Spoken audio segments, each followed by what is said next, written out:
It started with a simple favor. My friend Alex was going on a week-long trip with his family, and he asked if I could house sit for him. I had nothing much going on, so I agreed. He lived in a nice, quiet neighborhood not too far from my place. The deal was simple. Check the mail, water the plants, and make sure everything was okay. The only thing that stood out was his request about the security cameras. Alex had recently installed a bunch of cameras around the house and wanted me to check the feed a few times a day. He said it made him feel better, knowing someone was watching. I thought it was a bit much, but whatever. I figured it wouldn't hurt to help him out. The first night was uneventful. I got to the house in the late afternoon, made myself comfortable, and settled in. Alex's house was modern and spotless, the kind of place that felt more like a showroom than a home. Before bed, I checked the cameras like he asked. There were 6 feeds in total: front door, backyard, living room, kitchen, hallway, and garage. Everything looked normal. I turned off the lights and went to sleep. The next morning, I made some coffee and checked the cameras again. Everything seemed fine. The front yard was empty, the backyard still, and the other rooms quiet. I spent most of the day reading and watching TV. It was almost too peaceful. That evening, I checked the cameras one more time. The front door feed caught my attention. There was a guy walking past the house, slowly. He wasn't doing anything wrong, but something about him seemed off. He wore a hoodie with the hood up, and he kept glancing at the house as he passed by. I shrugged it off. People walk by houses all the time. But later that night, I found myself thinking about it. Why did he keep looking back? The next night, around 11 p.m., I decided to check the cameras one last time before bed. As I clicked through the feeds, my heart skipped a beat. There was someone in the backyard. It was the same guy in the hoodie. He was standing still near the back fence, facing the house. He didn't move. He just stood there, looking. I stared at the screen, frozen. Should I call the police? Maybe he was just lost or drunk. But after a minute, he turned around and walked back toward the woods behind the yard. I watched until he disappeared into the trees. I didn't sleep well that night. Every little sound made me jump. I checked the cameras every hour, but he didn't come back. The next morning, I went outside to check the backyard. Nothing was out of place. The grass was undisturbed, and the gate was locked. I tried to convince myself I had imagined it, or maybe the guy had just wandered through by accident. That evening, I checked the cameras early. Everything was quiet, but when I went to lock the back door, I noticed something strange. The door was unlocked. I was sure I had locked it. Positive. My heart started pounding. I locked it again, double checking, and then checked all the other doors and windows. Everything else was secure. I couldn't shake the feeling that something was wrong. I kept thinking about the guy in the backyard. Had he tried to get in? That night, I kept the security feed up on my phone. I didn't want to be caught off guard. Around 2 a.m., I saw movement on the front door camera. It was the guy again. He walked up to the door and stood there facing it. He didn't knock. He didn't try to open it. He just stood there. Then he turned and looked directly into the camera. It was the first time I had seen his face. He wasn't much older than me, maybe mid-30s. His eyes were blank, empty. After a minute, he walked away. I couldn't sleep after that. I sat on the couch, watching the feeds, my hands shaking. Who was this guy? What did he want? The next morning, I decided to check the footage from the night before. I wanted to see if I had missed anything. But when I pulled up the recording, the section from 2 a.m. was gone. It jumped from 1:55 to 2:10. I felt a chill run down my spine. How was that possible? Had someone tampered with it? I didn't know much about security systems, but it didn't seem right. I called Alex, trying to stay calm. I didn't want to freak him out, but I had to tell him what was happening. He didn't answer, so I left a message. That night, I was on edge. I locked every door, checked every window, and kept the lights on. I sat in the living room watching the cameras. Around midnight, the power went out. The house was plunged into darkness. My phone battery was low, and I had no idea what to do. I sat there, heart pounding, listening to the silence. Then I heard it. A knock at the front door. Slow, deliberate. Knock, knock, knock. I didn't move. I didn't breathe. The knocking stopped, and the power came back on. I checked the cameras. There was no one there.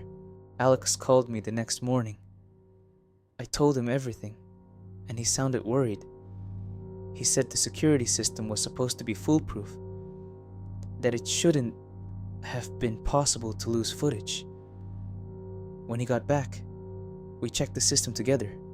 The footage from that night was there, except for the part with the guy. It was like he had never existed.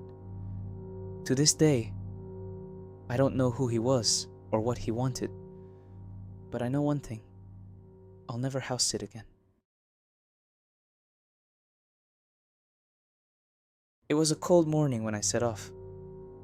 I wasn't particularly thrilled about the favor my mom had asked me to do, but she was worried, and it had to be done. She asked me to house sit my grandparents' old place. They'd passed away several years ago, and since then, the house had just sat there, empty and quiet. My parents had been planning to sell it, but after all these years, they decided it was better to demolish it. The contractor was coming soon to tear it down, but until then, they were worried about squatters. That's why they needed someone to keep an eye on the place. I knew the house like the back of my hand. I spent a lot of time there as a kid, especially during the summers. It wasn't until high school when I started pulling away from going there. But still, I knew every inch of it.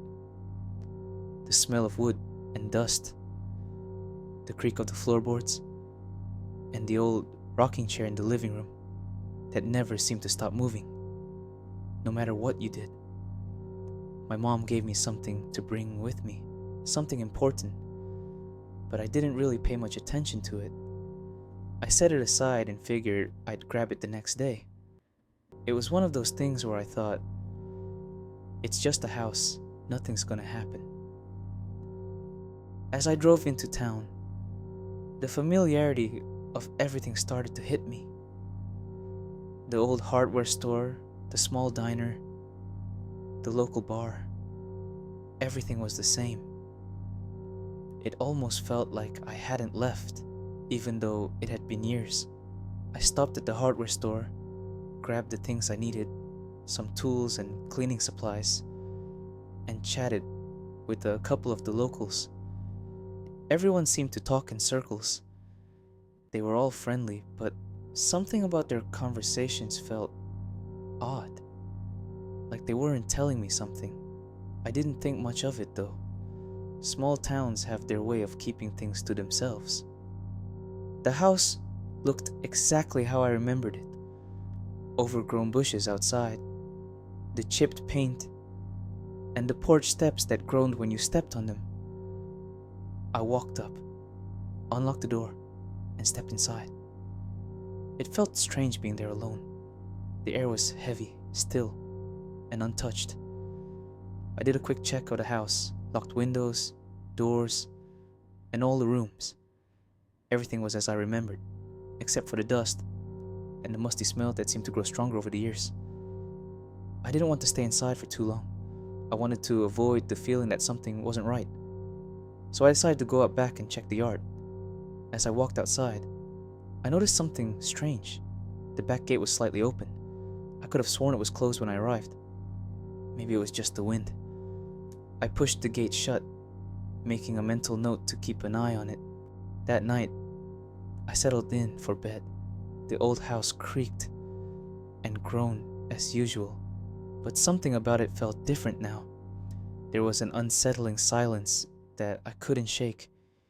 Even though I knew it was just an old house settling, I couldn't help but think about what my mom had told me. The rumors of squatters, people sneaking in and out at night. Around midnight, I heard the sound of footsteps outside. I froze, listening carefully. It was faint, but it was definitely there. Someone walking around the side of the house. I grabbed the flashlight and went to the window, peering out into the darkness. Nothing. I checked the backyard, but there was no sign of anyone. I couldn't figure out what I'd heard. Maybe it was just an animal. The night was quiet after that, but I couldn't sleep. I kept thinking about the strange feeling the house gave me. The next day, I did a more thorough check of the house. I needed to make sure everything was secure. The back gate had been shut tight when I checked earlier, but I still couldn't shake the feeling that something wasn't right. I spent most of the day cleaning up the house, sweeping out the dust and cobwebs, and tidying up the yard. I was hoping to make it look a little more presentable, even if it was only going to be demolished soon. Around midday, I realized I still hadn't checked the shed in the backyard. It wasn't that I'd forgotten about it. It was just that it was such an old, unused structure that I didn't see the point. But I figured I'd do it anyway. As I walked over, I noticed the door was slightly open. It shouldn't have been. I always remembered it being locked, and I had checked it when I arrived. I stepped inside, shining my flashlight around. The shed was filled with old tools, garden equipment, and boxes of things my grandparents had left behind. Nothing seemed out of place, but something caught my eye. At the back, near the corner, was a large bag. It was new, not something that had been there before. It was a heavy canvas bag, and it looked like it had been recently moved. I hesitated for a moment before I decided to open it. Inside, I found a bunch of old clothes, nothing special, but there was something else. A small stack of papers, some old and crinkled, others still in good condition. I flipped through them. They were just receipts, bills, and a few letters. Nothing alarming at first glance. But as I was about to close the bag, I found something that made me stop. It was a note, handwritten and dated a few months ago. It was short and simple, just one line. Don't let anyone in until the work is done. I didn't know what to think. It was a strange thing to find in a bag in my grandparents' shed, but it wasn't enough to raise any alarms. It could have been left by someone else. Maybe it had something to do with the house being demolished. I decided not to worry too much about it. By the fourth day, I was starting to feel like I was just wasting my time. The house wasn't as bad as I had thought. Sure, there were some signs of squatters, dirty dishes in the sink, food wrappers around, but nothing that seemed too out of place. I figured I'd keep an eye out for any strange activity, but I didn't expect anything to happen. That afternoon, I decided to take a walk around the neighborhood. The town was quiet, and the streets were empty. As I passed by the old diner, I saw a couple of familiar faces, locals who knew my family, but they didn't seem particularly eager to talk. They gave me a nod, but that was it. I returned to the house and went inside to check on things. The house felt colder than before, but I assumed it was just the weather. As I was going through the kitchen, I noticed something I hadn't seen before: footprints. They were small, like someone had been walking around the house in the mud. I knew I hadn't made them. I went to the front door and checked the locks, but they were all still secure. The footprints led around the house, and I followed them carefully. They stopped by the side of the house near the window, and then I saw it. There was a small patch of dirt that had been disturbed, as if someone had been digging. It wasn't much, just a few inches deep, but enough to make me stop. I grabbed my phone and called my parents. "Mom, Dad, something's not right," I said. "I found some footprints and..." Before I could finish, the line went dead. The call dropped. I tried again. Nothing. I was about to leave the house and call the police when I heard a noise from upstairs. The floor creaked, and I could swear I heard someone moving around. I grabbed the nearest tool just in case and crept upstairs. But when I opened the door to my grandparents' old bedroom, there was no one there. The room was exactly how it had been when I left it as a kid. The bed was unmade, the curtains fluttering in the wind, and the old rocking chair was still in the corner. I stood there for a moment, staring. I don't know why, but I had this overwhelming feeling that someone had been in that room. But who? And how? I never figured it out. The next morning, I packed up my things and left. I didn't know what I was hoping to find. Maybe I thought I'd uncover some long-buried secret about the house, or catch a glimpse of whoever had been sneaking around, but nothing was solved. I never did figure out who had been in the shed or who had left those footprints. The contractor came a few days later to tear the house down, and as far as I know, the property was cleared. It had been a few months since I left the house for good. My parents never mentioned what happened during the demolition, and I didn't ask. Some things are better left alone, I thought. But last week, my mom called me out of the blue. "They found something," she said, her voice low. "You need to come back." I tried to get more out of her, but she didn't say much else. Just that they wanted me to come see for myself. When I pulled up to the lot, the house was gone. All that was left was a patch of flattened dirt and a few piles of broken bricks. My mom was waiting by the car, staring at the empty space. "They found this buried near where the shed used to be," she said, while she handed me a small box. It was wrapped in an old cloth, covered in dust. I opened it slowly. Inside was a photograph. It was an old, black and white picture of my grandparents standing in front of the house. But something was off. There, in the background, by the window, there was a shadow. It looked like a person, but the figure was blurry. My mom shook her head. "Your grandparents didn't have any neighbors back then. No one ever came to visit." I stared at the photo, feeling that same unease I had felt in the house. That feeling of being watched. "Who do you think it is?" I whispered. My mom didn't answer. She just took the box from my hands and walked back to the car. I stayed there for a while, staring at the empty lot, wondering what else had been buried under that house. Some things, I realized, are never meant to be found. I had the kind of fever that left me in bed all day. I skipped school because I couldn't focus, and everything just felt off. The house was quiet.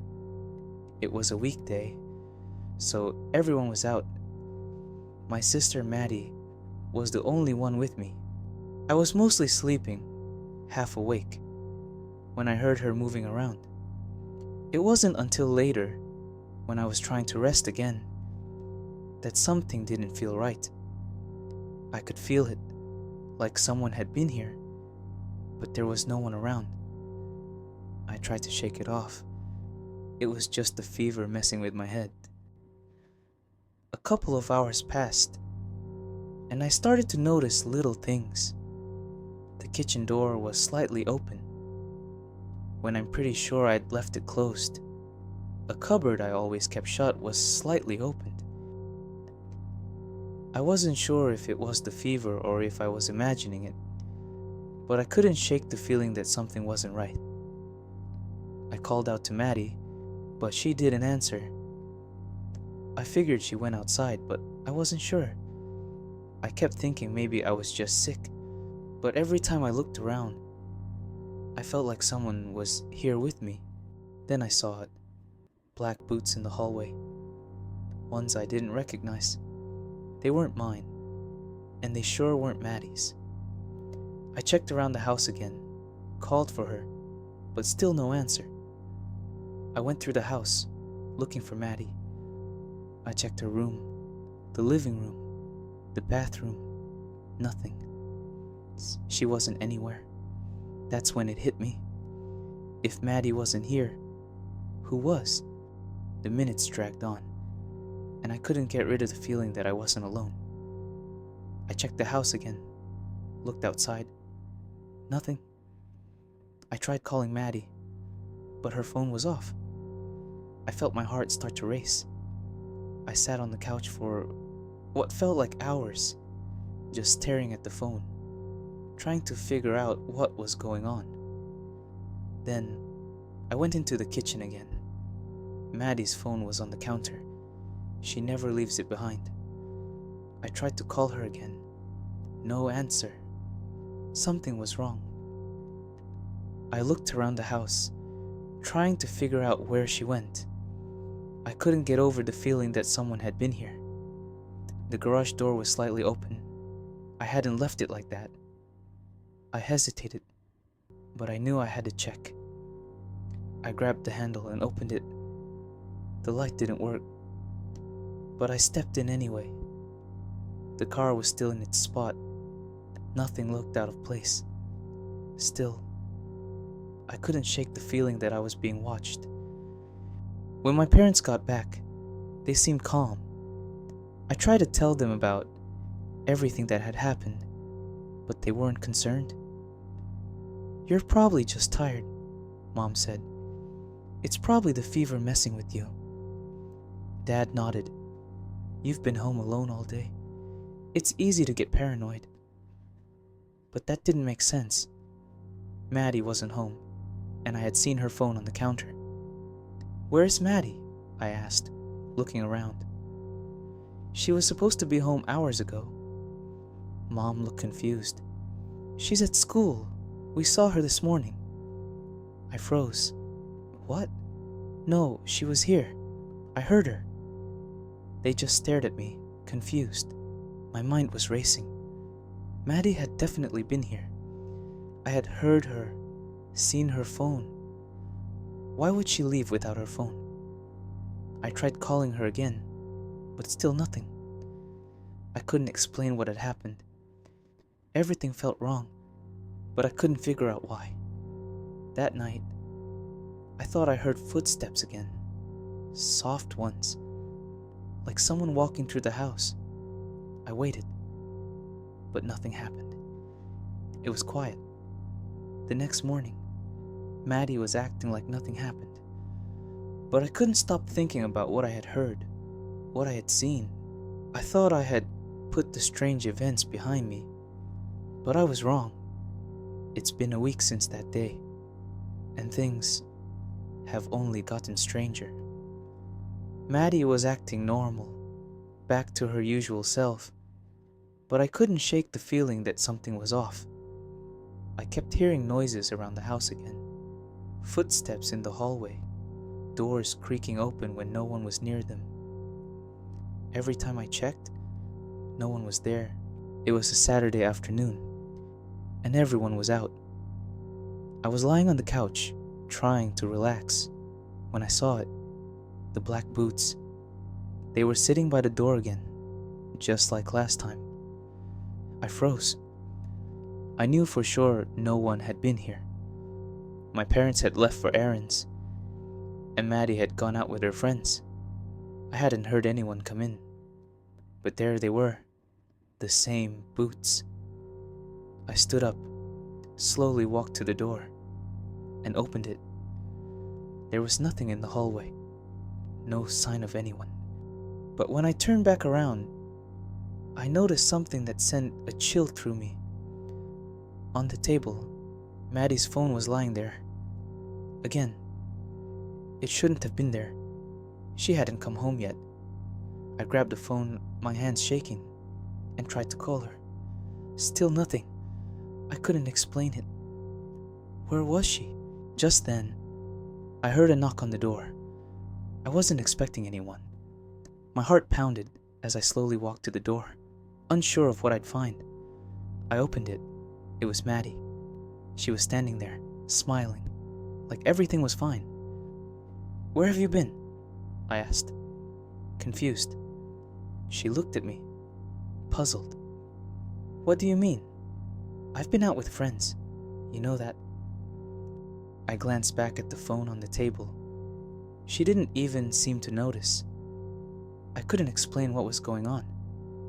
I stepped back inside, and she followed me. I tried to tell her everything that had happened, but she just shook her head like I was making it up. It was then that I realized nothing made sense. It never had. And whatever was going on, I wasn't sure I wanted to know the truth.